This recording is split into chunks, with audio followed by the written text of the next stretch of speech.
Então, voltamos, né? Vamos tentar ver se agora a live vai fluir sem travar. Então, a gente estava falando sobre a semana, né? Que a gente está no meio dessa semana de empreendedorismo para famílias. Então, agora vamos ver. Acho que agora vai dar certo. Então, a gente chamou pessoas muito especiais para essa semana. E estamos na metade, né, das partilhas. E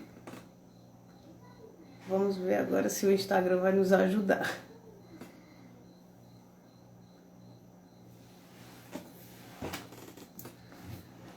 Vamos ver. Agora vai.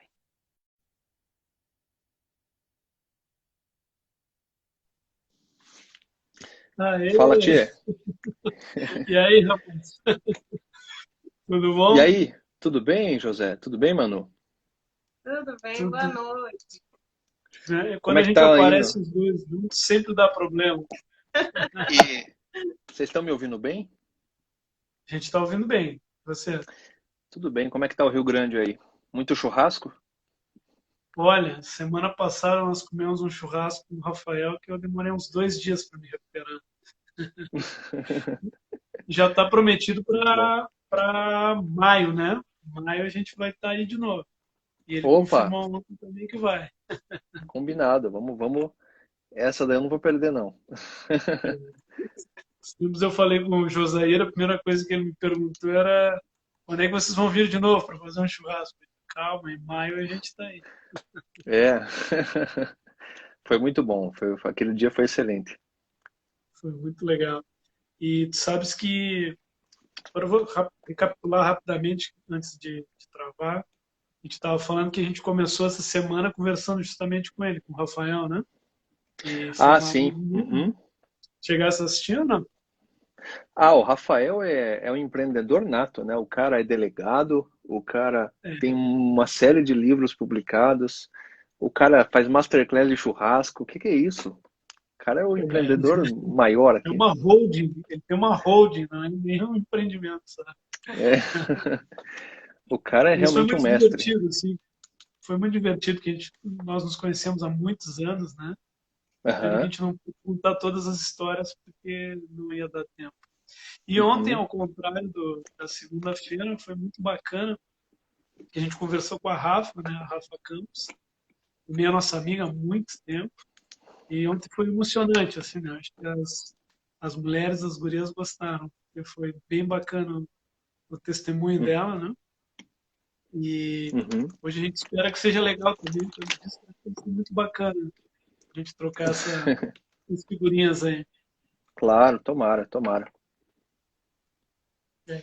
Então, Sérgio, assim, só fazendo um breve resumo, né? A gente criou esse perfil no finalzinho do ano passado, com o intuito de colocar algumas dicas, né, da nossa experiência enquanto família, experiência de trabalho, que muitas pessoas nos perguntam ao longo dos anos.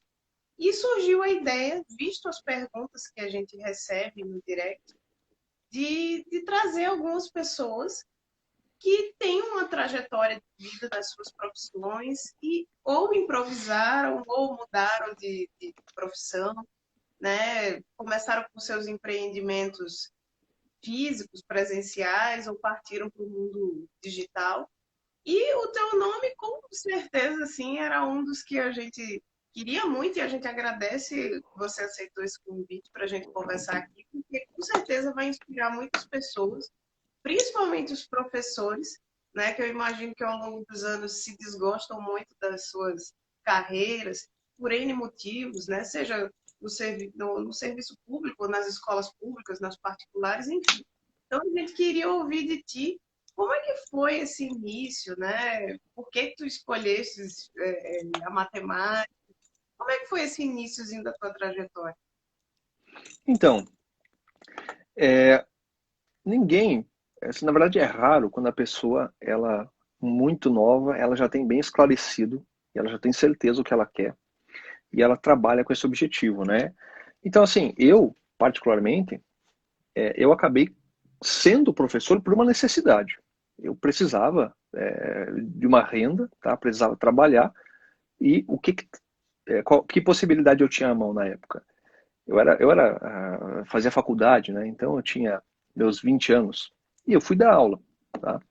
E assim, quando eu comecei a dar aula, eu vi que aquilo casava muito comigo. Eu peguei gosto por dar aulas. Então aconteceu desse jeito. Na verdade, eu fazia faculdade de engenharia, eu era estudante de engenharia, trabalhava e no contraturno ainda fui dar aulas. Por quê? Porque era mais um trabalho, era uma forma de gerar renda e também aquela coisa, né? Quando você ensina, você aprende ainda mais, né? Eu tinha interesse nessa experiência. Era uma época que eu estava conhecendo muitas coisas, né? Por exemplo, no meu emprego, eu tinha um emprego numa empresa automobilística. E nessa empresa, qual que era a minha função à época? Era visitar outras empresas e conhecer muitos setores produtivos distintos. Então eu estava conhecendo muita coisa, surgiu a oportunidade de eu dar aulas. E quando eu fui dar aula, eu gostei tanto que eu desisti da própria carreira de engenheiro. Eu já não queria mais ser engenheiro, eu queria ser professor. E quando eu comecei como professor, eu comecei como? Eu comecei num cursinho. Por causa do meu currículo e tal, eu consegui um emprego dentro de um cursinho e eu fui dar aula. Só que, você veja como são as coisas, né? Eu não dava aula só de matemática, eu dava aula de exatas, né? Era um terceirão, tá? Então eu dava aula, comecei assim, né? Comecei dando aula de matemática, de física, de química. Aí teve uma época que faltou um professor de português, eu dei aula de português, eu corrigi redação. Então eu passei 6 meses num cursinho fazendo um pouco de tudo, entendeu? E assim, de todas as disciplinas, aquela que eu mais peguei alunos, que eu mais ensinei e que eu me tornei professor exclusivo foi a matemática, né? Então, por 6 meses, eu fiz um pouco de tudo. Dei aula de português, eu corrigi redação. Eu tive uma turma, na minha turma tinha 300 alunos. Eu tive que corrigir a redação de 300 alunos. Então, assim, foi muito legal, sabe? E aí foi com essa experiência, né? Foram 6 meses que eu estive dentro desse cursinho. Foi nesse momento que eu pensei, olha, é isso que eu quero para minha vida. Eu me tornei muito, muito amigo dos meus alunos. Eu vi muito progresso neles. Eu me identifiquei muito com a profissão de professor. Eu achei aquilo incrível. E ao mesmo tempo, eu via os resultados. Então, eu sentava com os alunos, eu via como eles passavam a gostar da disciplina, como eles passavam a progredir, as suas notas melhoravam, os seus pais ficavam mais felizes. Eu nunca vou esquecer os primeiros alunos que eu tinha, né? Os primeiros alunos desinteressados.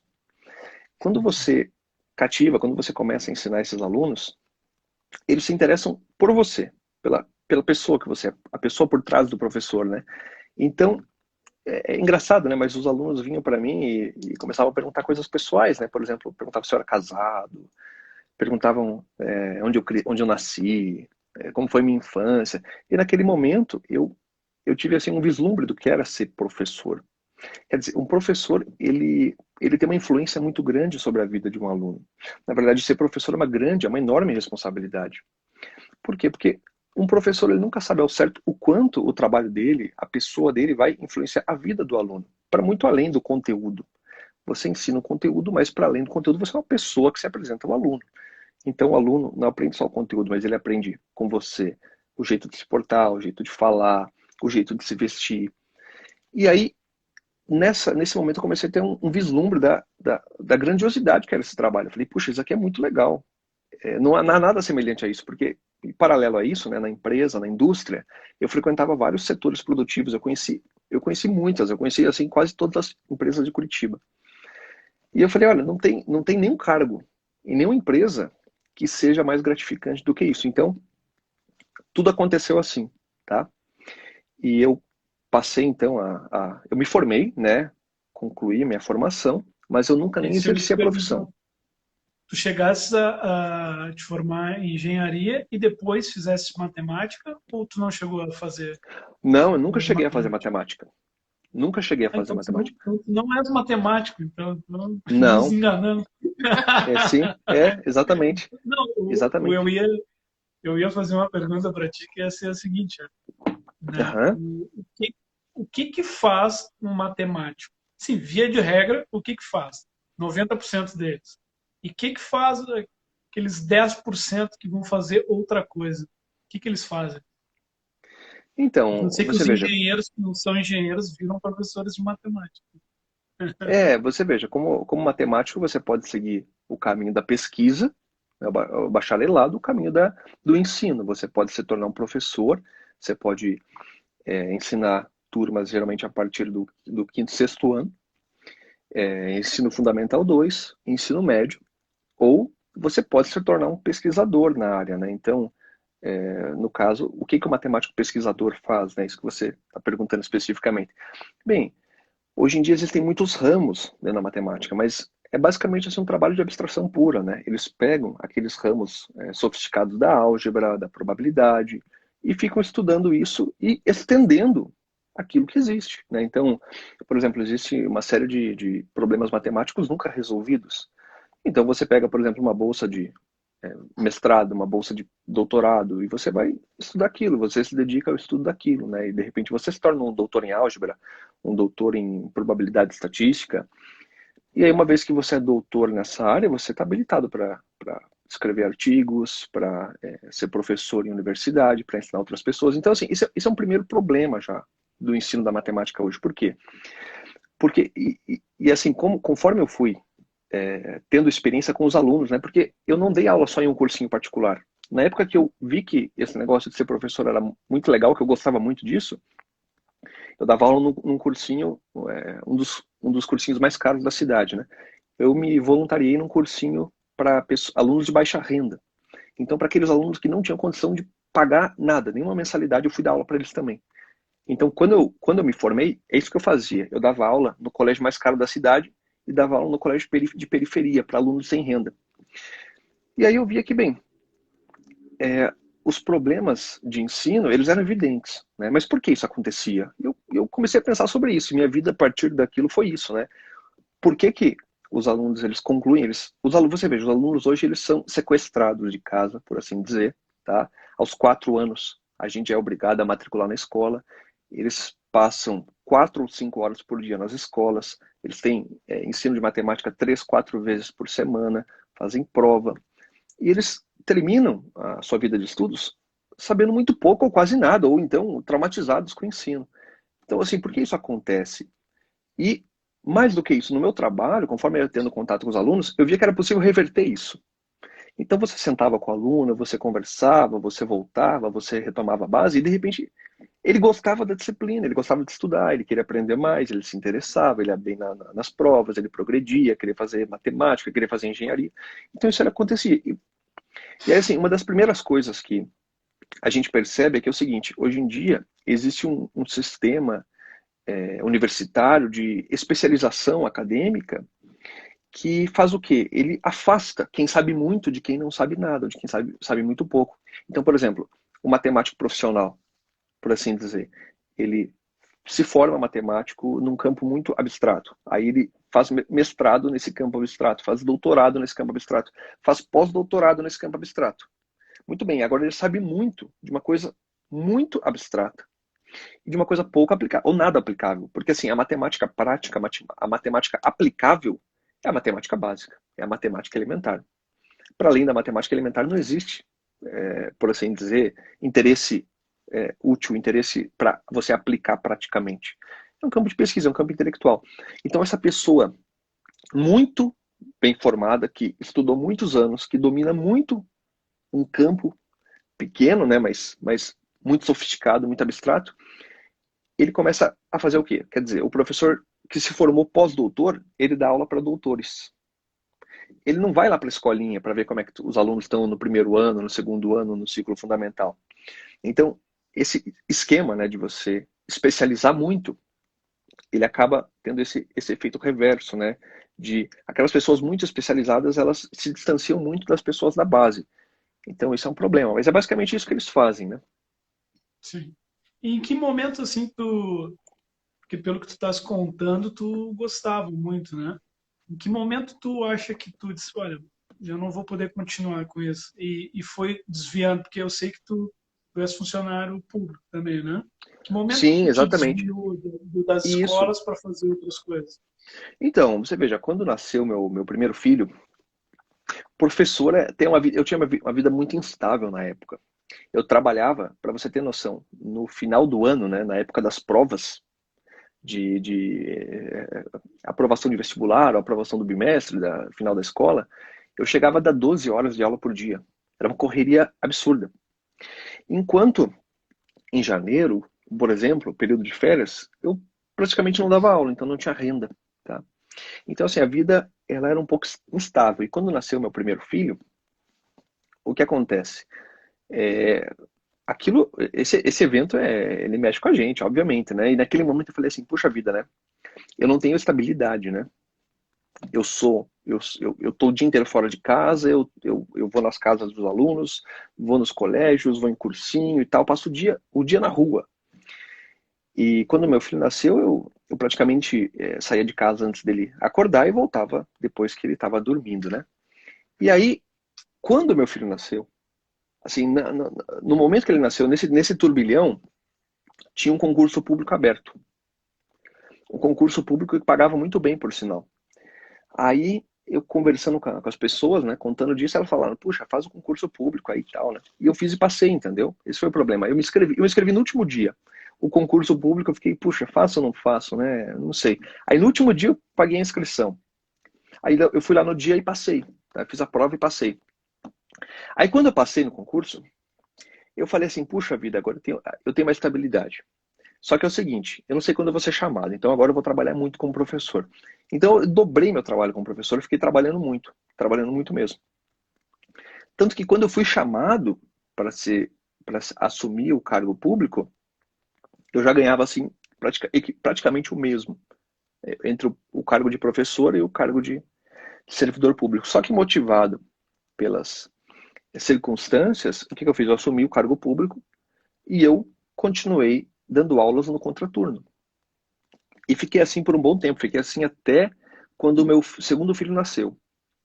Aí quando o meu segundo filho nasceu, a minha esposa já estava cansada dessa rotina, né? Eu nunca parava em casa, estava sempre fora, sempre com compromisso, e a gente tinha que levar as crianças para ficar com a minha sogra e tal. E daí eu decidi parar com aula presencial, para aproveitar essa fase das crianças. E foi nesse momento que eu comecei a trazer alguma coisa para a internet, entendeu? Foi nesse momento que eu comecei, puxa, se eu não posso mais... Porque assim, aquilo era o que eu mais gostava, entendeu? O que eu mais gostava era o que? Era dar aula, era ensinar, estar com os alunos. E de repente eu me vi privado disso, né? Então, eu falei, puxa, isso aqui não pode acontecer. De alguma forma, eu tenho que dar continuidade a esse trabalho, porque senão não tem como, entendeu? Porque senão eu não vou aguentar muito tempo nessa rotina, né? E aí eu saí, achei essa forma de trabalho online, né? Deixa eu só fazer uma pergunta, Sérgio, especificamente dessa parte de quando você iniciou. Porque, assim, eu conheci o seu perfil no ano passado, quando comecei a correria do homeschooling, e foi a própria Rafa que me socorreu nisso, porque eu, Rafa, me indica material, porque a convicção eu tenho, mas eu não sei o que usar com os meus filhos, né? E eu lembro bem que ela disse, eu tenho material do Sérgio, que é meu amigo, as crianças usam dele. Dá uma olhadinha no Instagram. E foi aí, lá por maio, junho, eu comecei a acompanhar a tua página, mas eu vi assim que do ano passado para cá, né?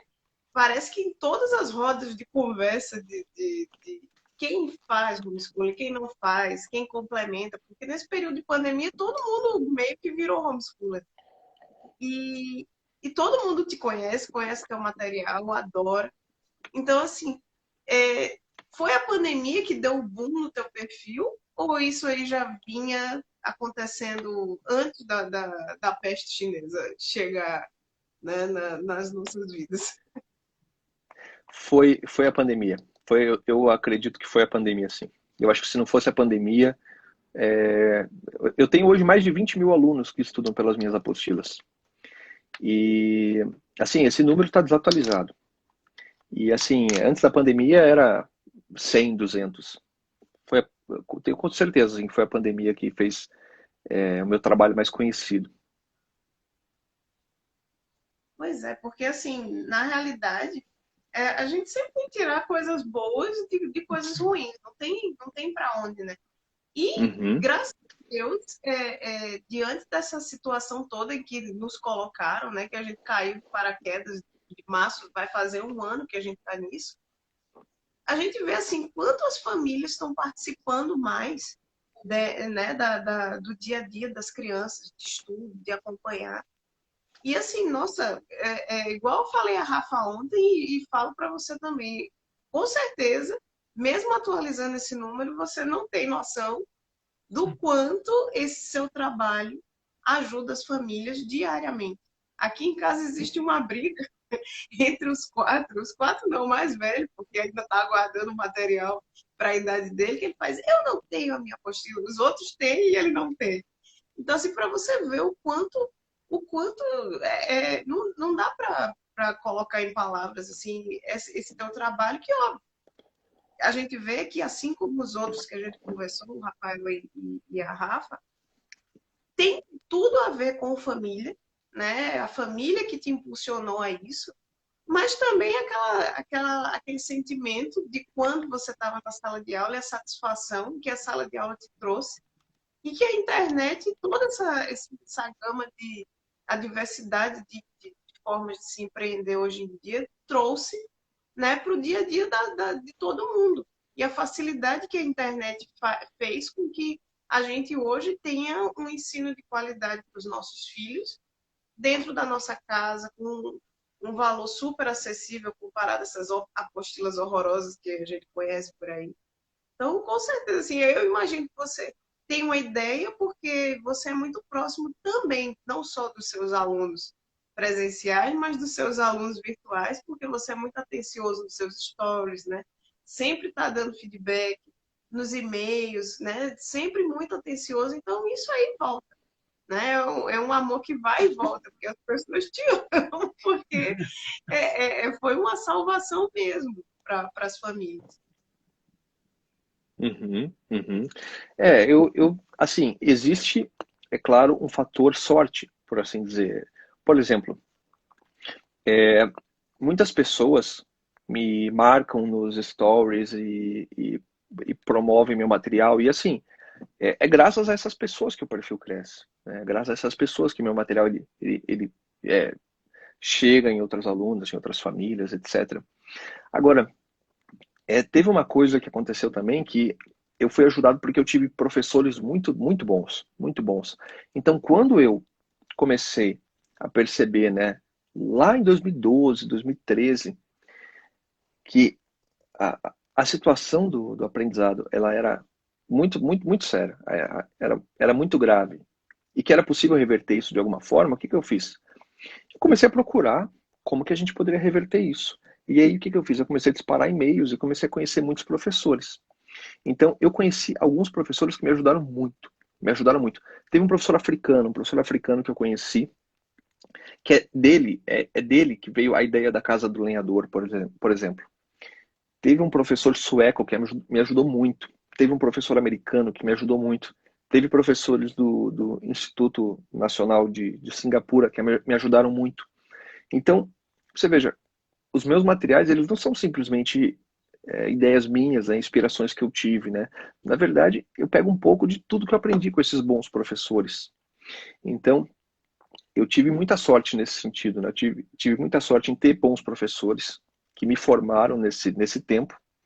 E também eu tive muita sorte de criar meu perfil aqui, e as pessoas são muito boas, são muito generosas comigo. As pessoas me marcam nos stories, as pessoas contam umas para as outras os materiais, né? Então, por exemplo, teve um dia que eu estava abrindo ali o direct, né?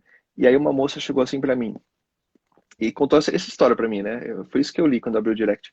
Ela falou assim: eu entrei no elevador aqui do meu condomínio e aí eu estava com meu filho e entrou uma outra mulher que eu nunca tinha visto na vida. Aí ela me olhou e falou assim: você tem filho? Segue o Sérgio Morcelli e compra os materiais dele, que vai fazer bem pro seu filho. Aí ela foi lá, entrou e comprou, entendeu? Então, assim, isso está totalmente fora do meu controle, essas coisas acontecem, e é graças a essas pessoas que, por exemplo, eu tenho tantos alunos, entendeu?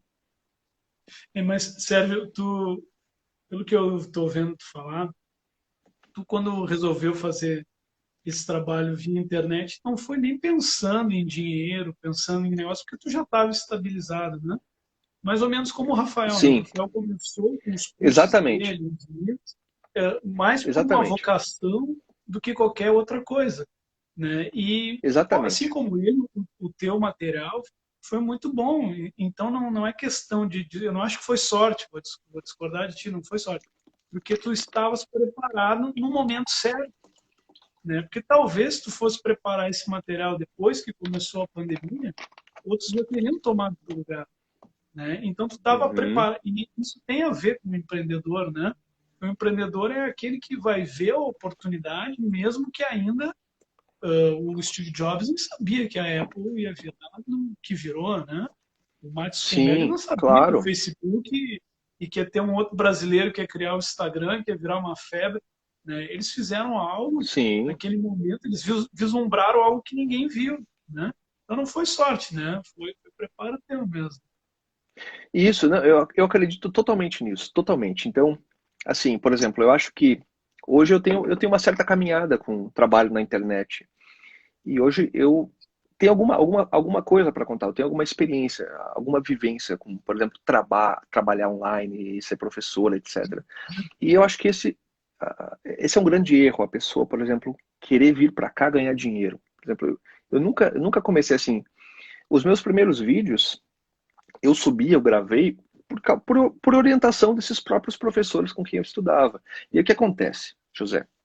Para ser bem sincero, eu vou ser 100% sincero aqui, o que eu vou contar. E até você vai entender por que eu gravei um vídeo. Eu não gravei, quando você entra no meu YouTube e você vê meus primeiros vídeos, eu não gravei esses vídeos para vender um material, sei lá, não era esse o objetivo. O objetivo era o seguinte: eu estava no serviço público e eu tinha deixado de dar aulas. E no serviço público, o que acontece?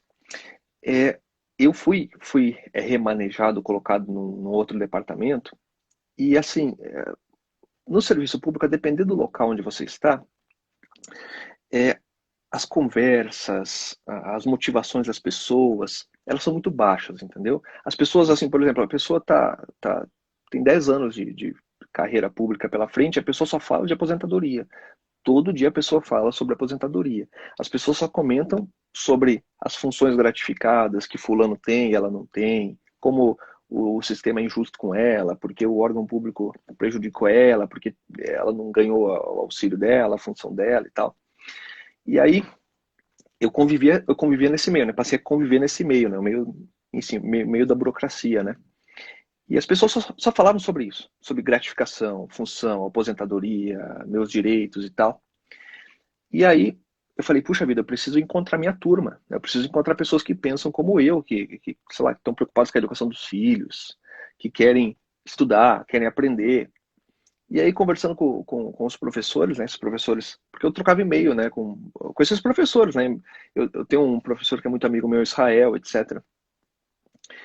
E aí, mandando e-mail para essas pessoas, até um deles me orientou, ó, faz uns vídeos aí no YouTube, junto umas pessoas e, pô, faz umas amizades assim, entendeu? Vira amigo dessas pessoas. Então foi com esse objetivo. Eu comecei a gravar vídeo pensando assim, puxa, eu vou conhecer pessoas que pensam como eu, entendeu? Que vão assistir meus vídeos e a gente vai conversar e tal. Agora, hoje em dia tem essa coisa, né, de você montar uma estrutura para lançar um produto e tal. Então, assim, eu nunca comecei assim, né? Meu trabalho nunca teve essa motivação, né? E na realidade, o que que a gente vê, né? É, acho que até o Ícaro quem fala isso, que quando você tem uma verdade para passar para as pessoas, tu não precisa de muitos artifícios, nem de coisas artificiais, na realidade, para fazer com que aquilo se venda. Né? O interesse é uma necessidade. Né? Eu vejo que muitos dos seus stories você fala para os pedagogos. Né?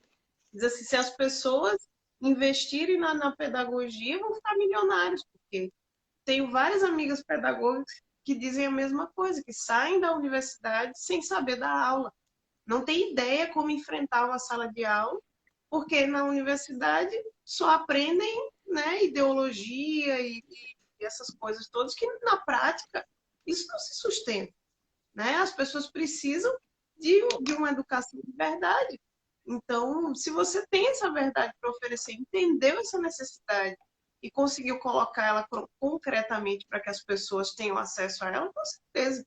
E se não fosse a pandemia, alguém comentou aí, né? Se não fosse a pandemia, para dar o boom assim de uma hora para outra, esse boom iria ocorrer talvez com um pouco mais de tempo, né? Não nesse curto espaço de um ano, né? Mas com toda certeza isso iria acontecer com você, eu não tenho dúvida. Uhum, Sabe, uhum, sabe que nós temos uma amiga que ela é doutora em alguma coisa, não sei o que que é. E o sonho dela era muito trabalhar em universidade, ser pesquisadora, esse negócio todo. E, e ela se frustrou, porque ela tentou o concurso público, né, e não conseguiu, né, porque ela não tinha todos os créditos que precisava. Para uma universidade privada, achava que ela tinha demais, né? Então uhum, acabou que uhum, ela não se enquadrou em nenhuma das duas, né? E ela é mãe, né? E a pandemia veio e mostrou para ela que ela estava no lugar certo, né? Estava no lugar certo. E ela disse, se não fosse a pandemia, talvez eu não tivesse me dado conta disso, né? Que o meu lugar é aqui, agora ela está realizada, poder estar com os filhos, né? E uma outra uhum, coisa uhum, é que as pessoas têm muitas dores, né? Muitas, e a gente nem faz ideia da quantidade de problemas que as pessoas têm, né? E quando aparecem pessoas que conseguem solucionar os problemas, a gente pensa só que os problemas são de tecnologia e de, sabe? Não, a gente tem muito problema para ser resolvido dentro de casa, né? Dentro das próprias pessoas, de se resolverem com as situações, de se aceitarem do jeito que é, para poder fazer alguma coisa diferente, né? Então, assim, eu acho que essa necessidade também ela sempre existiu, né? E ninguém nunca vislumbrou isso, né? Até quando a gente uhum, tava bolando as ideias da live, e eu achava, né, na minha ignorância, que tu eras formado em matemática, né?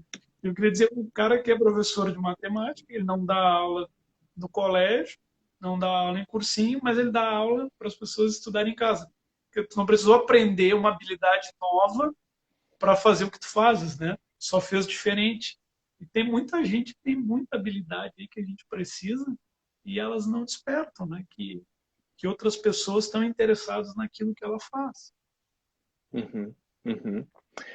É, é, você veja, como você disse, as pessoas elas têm problemas e aqui nas redes sociais, com essa corrida para as redes sociais, né? Por quê? Porque hoje existe sim um movimento de corrida para as redes sociais. As pessoas estão sendo impelidas para cá. Por exemplo, quando você fecha as escolas, fecha os mercados, fecha os shoppings, onde as pessoas vão se encontrar? Vão se encontrar na internet, é óbvio. E assim, as pessoas não vão vir aqui para as redes sociais para seguir o Itaú, a Coca-Cola, empresas. Elas querem procurar pessoas. Querem procurar pessoas. Então, assim, é óbvio, é visível hoje que as redes sociais elas permitem uma quantidade enorme de trabalho, elas suportam isso.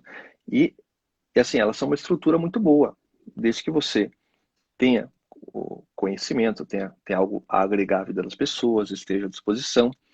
Eu, para falar bem a verdade, quando eu comecei, eu não compreendia muito essas coisas, né?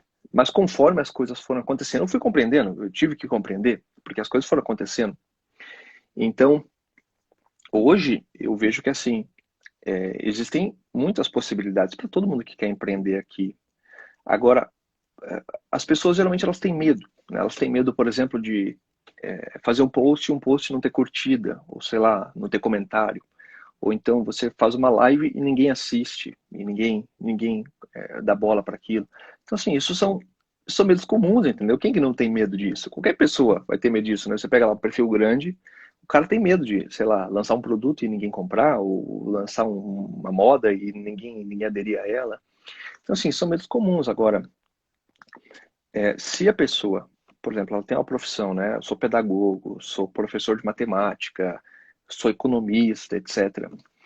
Eu acho que, assim, esse é o momento para a pessoa transferir isso para as redes sociais. Hoje eu já vejo bem dessa forma, sabe? Hoje eu vejo que as redes sociais elas chegaram para ficar por quê? Porque nós estamos sendo impelidos mesmo para redes sociais, não é mais uma opção. Por exemplo, quando eu comecei, por exemplo, eu fiz minha conta no YouTube em 2009, né? Eu vejo lá a data de criação da minha conta. E assim, eu podia postar vídeo, não podia, entendeu? Eu postei um vídeo em 2009, depois eu excluí e tal. Assim, era uma opção, entendeu? Agora, de uns tempos pra cá, principalmente do ano passado pra cá, eu acho que deixou de ser uma opção. Eu acho que assim, por mais que você não tenha engajamento, não tenha curtida, eu acho que assim, as pessoas estão sendo impelidas pra cá. De alguma forma, o mercado vai se tornar, vai se digitalizar, por quê? Porque as grandes corporações querem, os grandes governos querem, eles querem isso, eles estão trabalhando incansavelmente para isso. E aí o que acontece? Acontece o seguinte, quem entra antes tem maior probabilidade de aparecer, de se destacar, etc. Então hoje eu acredito nisso. A minha visão mudou, tá? Por exemplo, em 2019, quando eu subi o meu primeiro vídeo, eu pensei, olha, eu posso subir um vídeo aqui, tá, para conseguir algumas aulas, por exemplo, ou eu posso ir na rua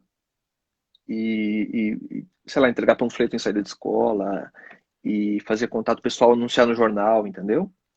Hoje eu já acho que o caminho é tá aqui. Eu acho que, por exemplo, a minha esposa, né? A minha esposa, a gente contratou arquitetos para construir a nossa casa, tá? A gente vai construir uma casa nova. Qual que foi assim, automaticamente? A gente entrou em contato com os arquitetos e a gente falou isso, imediatamente. Assim, depois que a gente parou para pensar, a gente entrou em contato com os arquitetos e falamos assim, ó, me passa teu Instagram, que eu quero ver quem você segue, quero ver os seus posts, quero ver seus stories. Foi automático. E assim, nenhum tinha. Nenhum. Zero. E aí o que acontece? Eu acho que o Instagram, ele é uma ferramenta nesse sentido, né? Quer dizer, eu acho que as famílias, pessoas que querem trabalhar, elas só têm a ganhar. Na verdade, elas têm a ganhar e elas precisam estar aqui. Por quê? Porque eu repito, hoje não é mais uma opção. Hoje em dia a gente está sendo empurrado para cá. Sim. Quando eles te proibiram de trabalhar, de sair de casa e ir pro shopping ou ir pro teu local físico de trabalho, eles queriam que você abrisse a tela e que você entrasse na rede. E se você entra na rede, o que você vai fazer? Você vai comprar, você vai consumir, você vai ser um agente dessa digitalização do mercado, né? Então é assim que eu vejo as coisas hoje. Mas tu sabe, Sérgio, eu estava escutando tu falar e me veio duas coisas. As empresas, a gente olha hoje as empresas, né? E a gente vê só o que é hoje, né?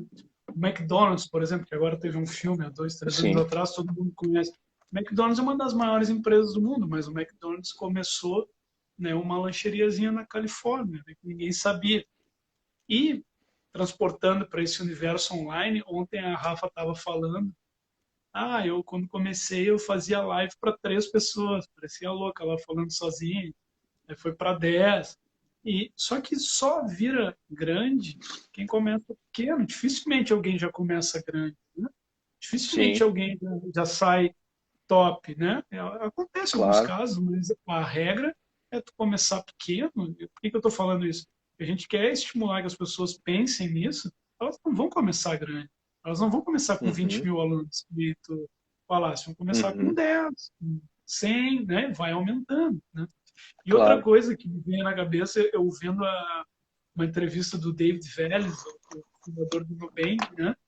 Ele disse que ele ia nas reuniões da Fibraban, lá, com os caras do Itaú, Bradesco, os grandes bancos, né? E os caras olhavam para ele e diziam, o cara do aplicativo. Né? Ele não era o cara do banco, né? Que tem um aplicativo. Ele era o cara do aplicativo, né? E ele assim que para ele aquilo era muito gostoso dele ouvir, porque ele já sabia no que a empresa dele ia se tornar.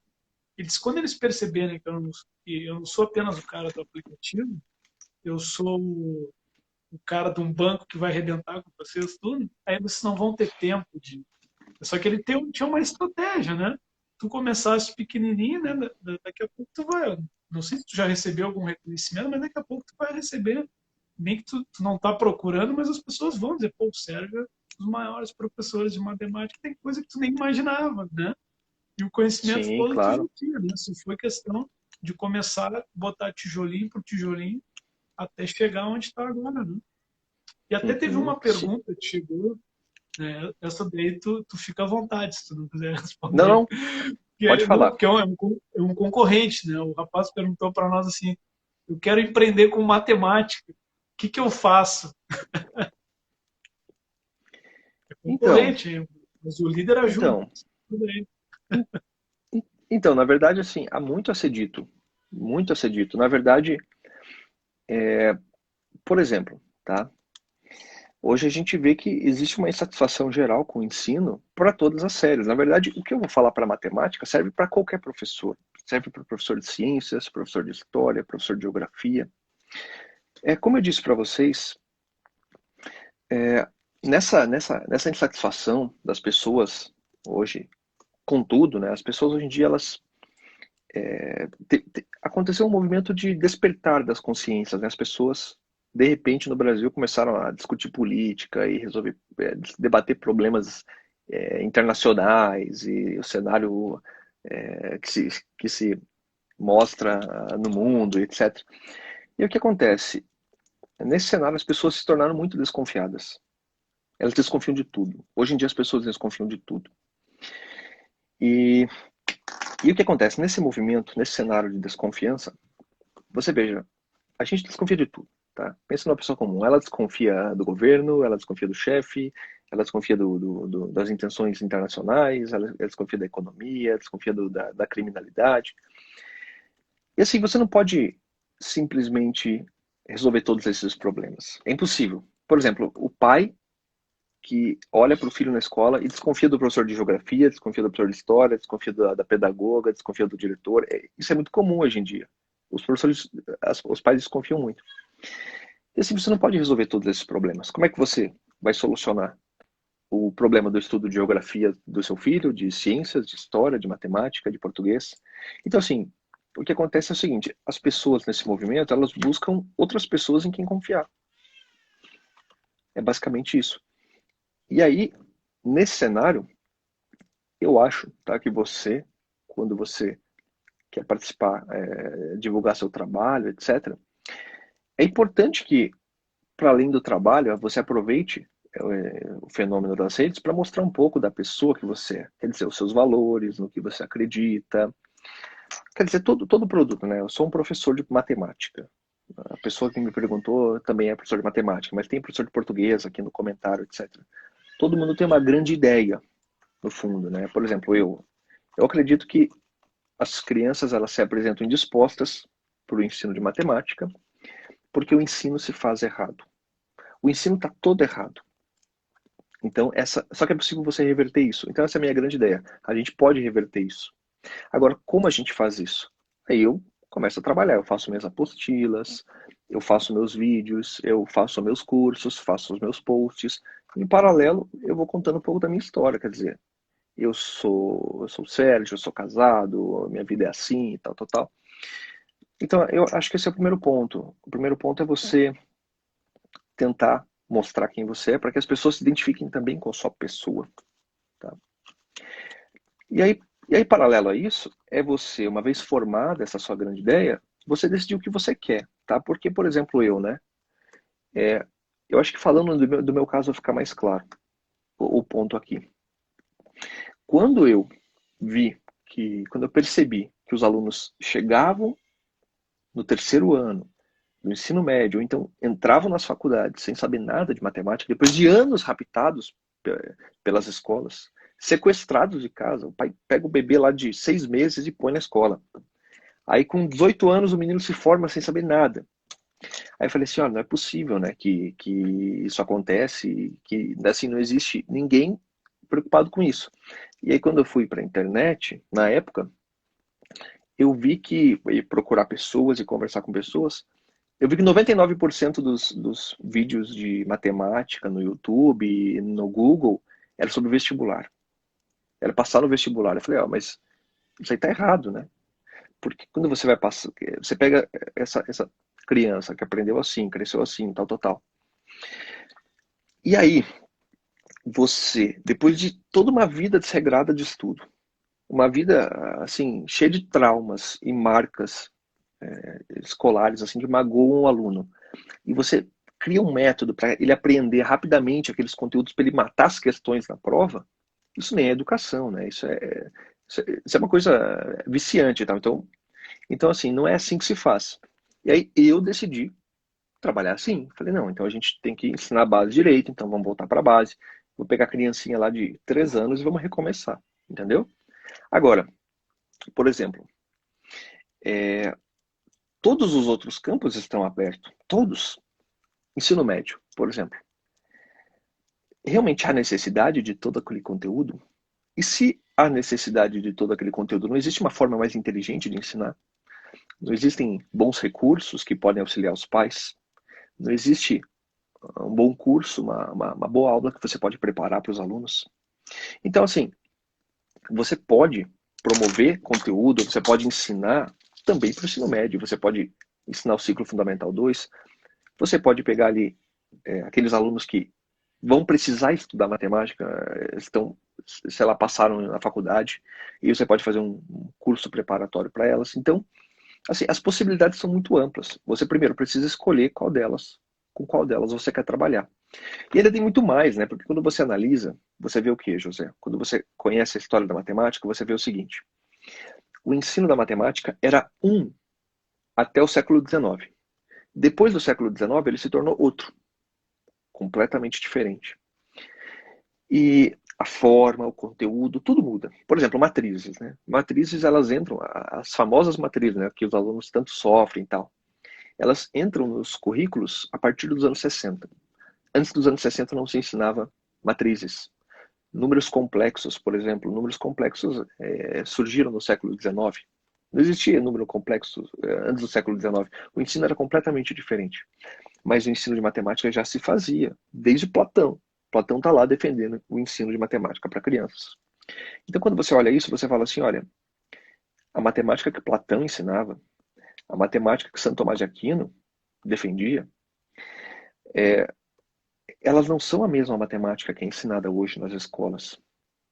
Então, isso é uma outra área para você trabalhar, entendeu? Por exemplo, quando você vê que durante a Revolução Francesa, os revolucionários franceses reescreveram os livros de matemática, tiraram livros antigos de circulação e colocaram novos livros em circulação, e que depois, na Itália e na Inglaterra, no século XIX, houve uma resistência a esse novo ensino, e aí surgiram aqueles defensores dos clássicos, e ali nasceu uma guerra que se estende até hoje, dos matemáticos considerados práticos e dos matemáticos considerados puros, né, os matemáticos puros e os algebristas. E você vê assim, puxa vida, é possível ensinar de uma forma diferente tudo, entendeu? Assim, tudo isso permanece sem ninguém tocar, praticamente sem ninguém tocar. Agora, isso também acontece para a geografia. Por exemplo, a geografia, ela estava dentro da matemática até pelo menos 2 séculos atrás. E aí você tem o ensino de física, pode ser completamente diferente do que ele é. Ensino de português. O ensino de português eu já estou vendo mais iniciativas, né? O ensino de português a gente começa a ver que, por exemplo, muita gente falando sobre alfabetização, falando sobre a leitura dos clássicos, de você ensinar gramática por literatura, por poesia. Então, assim, gente, olha, é o seguinte, José, eu te pergunto, você acha que eu, sozinho, vou conseguir dar conta disso tudo? Eu aqui em um ano que vem está restaurada a ensino? Não, na verdade é o seguinte, a gente precisa de muitos professores, muitos, muitos, muitos. A gente precisa de um professor assim em cada bairro. Eu só acredito nisso, José. Por exemplo, eu não acredito que, sei lá, você vai colocar o fulano aqui, o professor tal, no Ministério da Educação, ele vai baixar o decreto lá, e os professores vão seguir o decreto, né? Vai colocar o melhor método, entendeu? Vão pegar o melhor método que existe, botar por lei, e agora os professores estão obrigados nas escolas, obrigados a ensinar por aquele método, tá? E aí a gente vai resolver os problemas da educação assim? Não vai, tá? A gente só vai resolver os problemas da educação no Brasil quando a gente tiver duas coisas, tá? E é isso. O que é meu trabalho? Meu trabalho é isso. Meu trabalho não é aquilo que parece, né? Meu trabalho é um pouco mais profundo. Meu trabalho é defender essas duas coisas que eu acredito. Primeiro, a restauração da educação, ela acontece quando as famílias, elas tomam consciência da importância de educar os filhos e de participar na educação dos filhos. Porque não existe educação sem participação da família. Isso é impossível, quer dizer, você acha que você vai pegar o seu filho e você vai pagar a melhor, a mais cara, a melhor escola para ele, e vai deixar ele lá 8 horas da manhã, vai buscar ele 6 horas da tarde, e aos 18 anos ele vai ser um gênio, matemático, literário. Não, isso não vai acontecer. Os pais precisam participar. É aquela frase do Papa Pio XI. Aquela frase diz muito sobre o meu trabalho. Que ele escreveu na sua encíclica de 1929. Ele basicamente escreve assim: é uma ordem aos professores, tá? É uma ordem aos educadores, é uma ordem aos pedagogos. Essa orientação não é de ontem. Eu vou falar aqui, mas parece assim que ele escreveu ontem. Não, essa orientação é de 1929. Então, a nossa crise é muito antiga. Ela já acontece há muito tempo. Então, o que o Papa Pio XI escreveu? Ele escreveu assim: professores, educadores, eu rogo a vós. Ele chega a escrever assim, exatamente assim: pelas entranhas de nosso Senhor Jesus Cristo, para que vocês usem de todas as suas forças e de todos os seus meios para vocês recordarem os pais de seus gravíssimos deveres educacionais para com os seus filhos. Então é isso, a gente tem que estar o tempo todo lembrando dos pais, recordando aos pais a importância que eles têm na educação dos filhos. E o segundo é o seguinte: para a gente também retomar e restaurar a educação, a gente precisa ter um professor bom, um professor que saiba ensinar, que esteja consciente da exigência da sua disciplina, em cada bairro. Quer dizer, isso tem que se multiplicar e multiplicar e multiplicar, entendeu? Então, por isso que a gente tem que ter curso de formação, os professores têm que participar, os professores têm que se matricular nesse exército, entendeu? Então, todo mundo é bem-vindo. Com certeza, assim, concordo muitíssimo com a sua fala e diria mais. As pessoas que querem empreender na área educacional, se pegarem os universitários, vai ter muito o que trabalhar ali, porque não se consegue, digamos assim, de uma hora para outra resolver um problema da educação de base que todos nós tivemos. Porque quando eu entrei na universidade, eu fiz administração, o primeiro período eu tive cálculo 1. E o sofrimento que foi para aquela disciplina para todo mundo, derivada, integral, que até hoje, dentro do curso de administração, eu não sei porque aquela disciplina está ali, porque eu nunca precisei usar isso para nada. Óbvio, quem vai para alguma área muito específica financeira, pode ser que precise. Mas dizer também, né, que fez economia, que tinha lá todo tipo de matemática. Se tiver algum professor que se disponibilize a oferecer um curso para universitários passarem, né? Porque com as aulas que se tem na universidade, infelizmente vai ser uma repetição do colégio, uma repetição do ensino médio. Você estuda ali, sofre para passar numa prova, mas aprender que é bom, ninguém aprende nada. Sabes que no meu primeiro dia de faculdade, que eu tive aula de matemática, o professor disse assim: quem sabe fazer fórmula de Bhaskara? Todo mundo sabia, né? Aí ele diz assim: e quem sabe para que serve? Pode já estar aprovado. Quem sabe para que serve? Está aprovado. Quem é que sabe? Ninguém sabia, né? Ele disse: eu vou explicar no último dia de aula, antes da prova eu explico. Aí quando chegou no dia da prova, estava todo mundo ansioso, né? Porque ele foi fomentando aquilo. Na época tu não tinha internet para estar pesquisando, pesquisar em livro, né? E aí tu tá aí para explicar, não, no final, lá antes do outro período, eu explico, para vocês fazerem a prova devagarinho. Aí ele explicou e todo mundo, meu Deus, como eu sou ignorante. Tipo, ninguém sabia porque não teve a base. Né? Sabia fazer, mas não sabia para que servia. Né? Sérgio, deixa eu só, como a gente está se encaminhando para o finalzinho da live, eu queria te fazer uma pergunta que eu acho assim, Claro. primordial para o nosso público, que não é o tamanho do seu público, mas é tão importante quanto. Nós amamos nossos seguidores e queremos o bem deles. Porque assim, a gente vem falando sobre isso, de quem quer empreender. as prioridades que se tem, né, dentro da nossa casa, né, que é a nossa vocação primeira, né, a nossa família, os nossos filhos, nossos cônjuges. Então, eu queria, a última pergunta para você seria assim, como que você organiza o seu dia com foco nessas prioridades? Porque a gente vê que você é um pai muito presente, muito participativo, apesar de toda essa carga de trabalho que você tem, de ter um emprego formal, né, e mais empreender digitalmente. Então, rapidamente, o que é que você nos diria assim que ajudaria quem quer fazer, que muitas vezes está angustiado, né? Mas pensa assim, eu não tenho tempo, eu não consigo. Qual é o segredo? Então, a primeira coisa é o seguinte. Esse é um conselho muito bom. Eu espero que as pessoas sigam, tá? A primeira coisa é o seguinte: não tenha tempo livre. Dê um jeito de organizar a sua rotina para que você não tenha muito tempo livre, não, tá? Porque muito tempo livre não faz bem, não. É importante que você assuma muitos compromissos e que você se dedique muito a eles, tá? Você veja, quando a gente se torna pai, quando a gente se torna mãe, a gente primeiro filho, tá? A gente percebe que a gente tem muito menos tempo agora. Não é assim? Antes de ter filho, a gente tinha o dia livre, né? O dia para nós e tal. Você podia ler, podia ver um filme, estava tranquilo.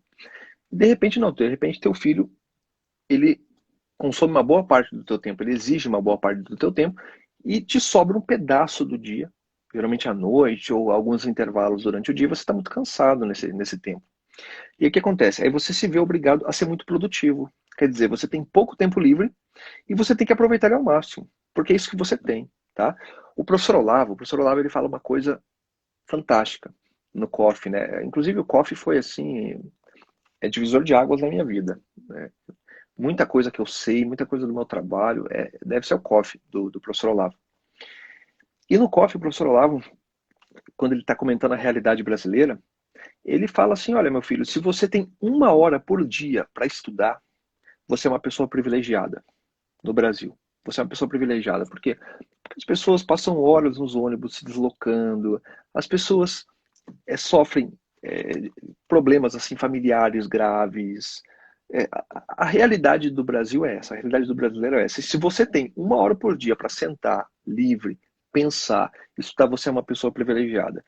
E agora que você sabe que você é uma pessoa privilegiada, sabe que você vai ter que, de alguma forma, prestar contas disso. Quer dizer, o que você fez com o seu tempo? Como você usou ele?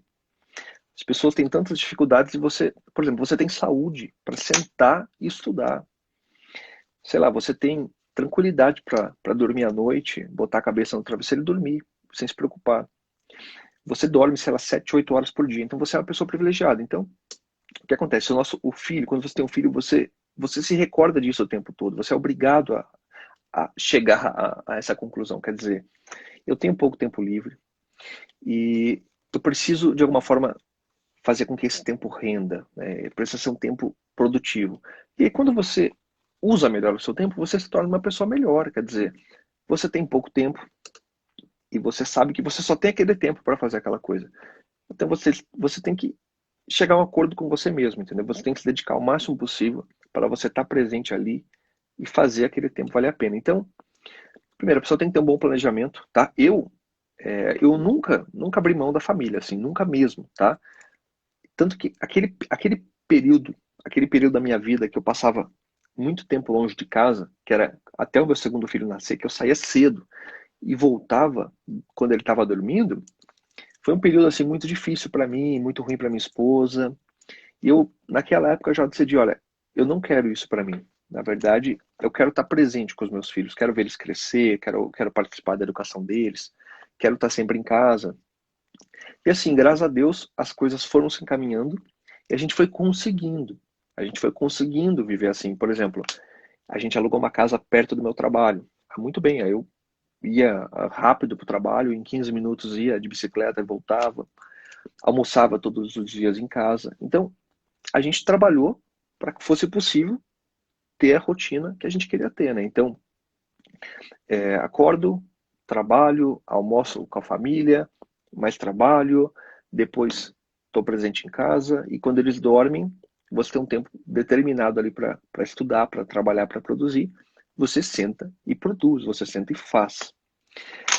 E aí, de repente, tem uma demanda maior, né?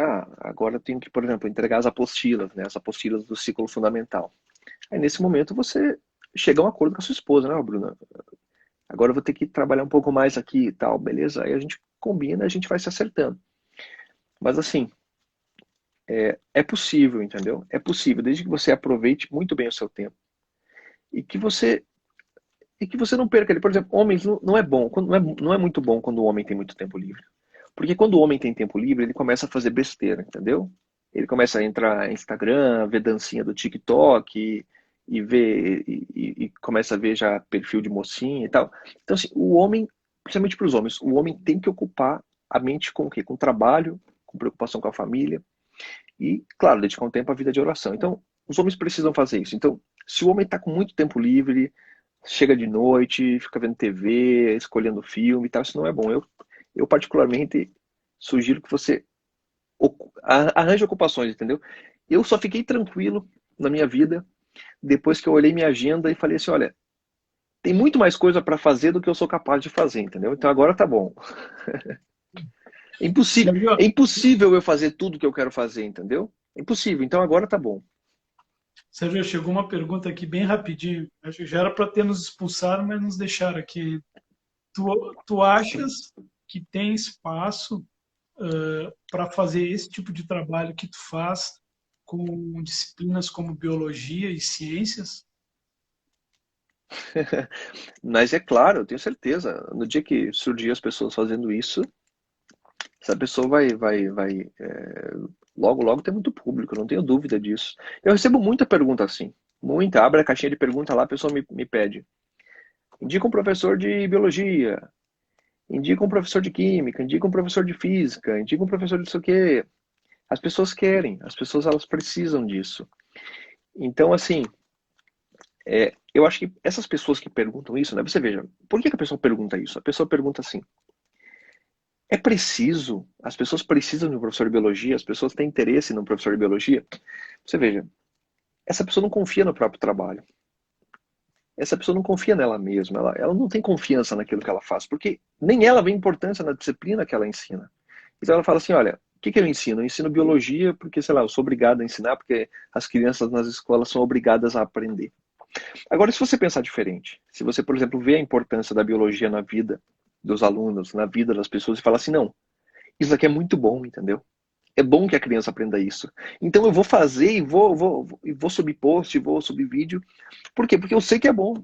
Porque eu sei que se a criança estudar esse material, estudar isso daqui, isso vai fazer bem para ela. Isso vai tornar ela mais inteligente. Ou seja, com a matemática é isso. Eu estou plenamente convencido disso. Eu tenho certeza que se a gente pegar uma criança e botar ela para estudar matemática, ela vai ter o seu raciocínio melhorado, a sua atenção melhorada, ela vai se tornar uma criança mais ordenada, com mais interesse em estudar tudo. Então, assim, eu tenho certeza que o estudo da matemática, ele melhora em tudo. A inteligência da criança torna ela mais hábil para memorizar, mais hábil para argumentar, mais hábil para se expressar. Então, eu realmente acredito nisso. Eu acredito que é bom que o meu filho estude matemática. Se você acredita que é bom que o seu filho estude biologia, é com essa ideia que você tem que vir a público, que você tem que escrever seus posts, você tem que acreditar no seu trabalho. Eu gosto muito de um professor chamado Hardy, um professor de matemática que falava assim, ele falava duas coisas muito interessantes. Eu aprendi com ele isso há muito tempo, nunca esqueci essas duas lições. Ele falava, primeiro, o bom professor, ele é muito ambicioso, porque ele tem essa ambição, ele sabe que, por exemplo, se as pessoas estudarem com ele, estudarem seus materiais, elas vão se tornar melhores. Então é uma certa forma de ambição. E você vê que a ambição, da medida certa, é uma coisa muito boa. E outra coisa que o professor falava, que eu achava fantástico, é o seguinte, ele falava assim, o professor que não exagera um pouco a importância da sua disciplina, ele não é um bom professor. Ele nunca vai ser um bom professor. Por quê? Porque você tem que convencer os alunos de que eles precisam saber aquilo. E eu estou absolutamente convencido de que os alunos precisam saber aquilo e de que isso vai fazer bem para eles. Sempre foi assim. Vai continuar sendo assim. Quando a gente olha para para as crianças, etc., aquelas que aprendem melhor a matemática, geralmente falam melhor, leem melhor, se comunicam melhor, argumentam melhor, têm melhor atenção, melhor raciocínio. Então, isso só traz vantagens, só traz benefícios. Então, é com esse espírito que você tem que trabalhar. E não é com esse espírito tacanho, com medo, sabe? Será que as pessoas precisam do meu material? Será que o meu trabalho importa? Não. Você olha para o seu filho e veja. Você quer que seu filho aprenda isso? Sim, então é com esse espírito que você tem que trabalhar.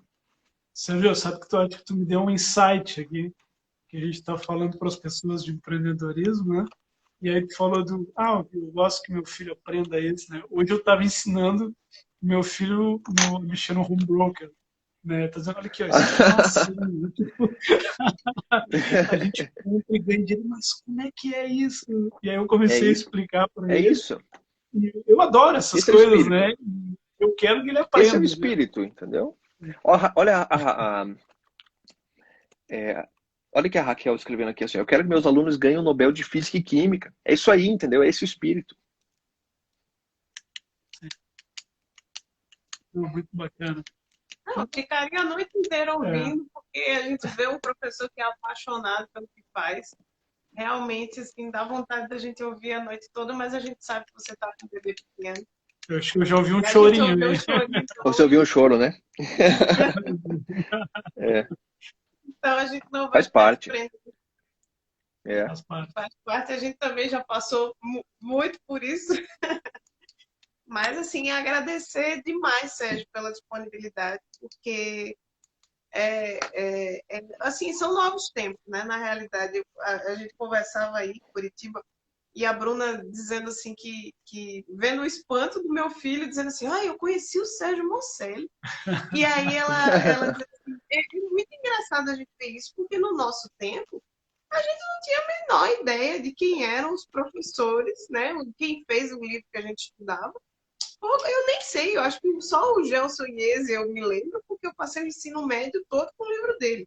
Só lembro do nome, não tenho a menor ideia de quem seja. Mas os novos tempos é que os nossos filhos sabem que escreve, conhecem, pessoalmente conversam. Então, isso é um atalho. Sim. E sempre foi assim, né? O professor sempre foi o professor do bairro, né? Que o pai via lá, teu professor lá, vai lá cumprimentar teu professor e tal. Então, assim, isso é uma coisa importante. Tem que, de alguma forma, tem que ser resgatada essa visão. Você vê que a educação é isso, né? É o professor e a família. Se existe um desarranjo, né? Se a gente está naquele arranjo de desconfiança, tá? O pai desconfia do professor. Sei lá, o professor tem uma ideologia tal que eu não acho bacana. E o professor desconfia do pai. Eu vi muito isso acontecer. Eu vi muito quando começou a quarentena, eu vi nos fóruns de debate de professor, os professores falando que não sabiam como ia dar aula, porque agora eles iam falar e os pais iam escutar o que eles estavam falando para os alunos. Então, assim, esse era um debate sério dos professores. Né? Tipo assim, como que eu vou ensinar os alunos que estão sentados ali com seus computadores, câmera aberta, se eu falo e o pai escuta? Então, assim, as pessoas... Não, a gente tem que fazer umas outras dinâmicas e tal, tem que envolver os pais. Então, assim, isso é uma realidade. Os pais desconfiam dos professores, os professores desconfiam dos pais, isso não é bom. Bom é isso, professor, a criança sabe quem é o professor, os pais sabem o que o professor pensa, as coisas que ele acredita. Isso mesmo. Não, só agradecer demais, assim, e tenho certeza que todo mundo também ficaria ouvindo você falar, porque só os comentários aí a gente já sente o clima. Mas é isso aí, muito obrigada.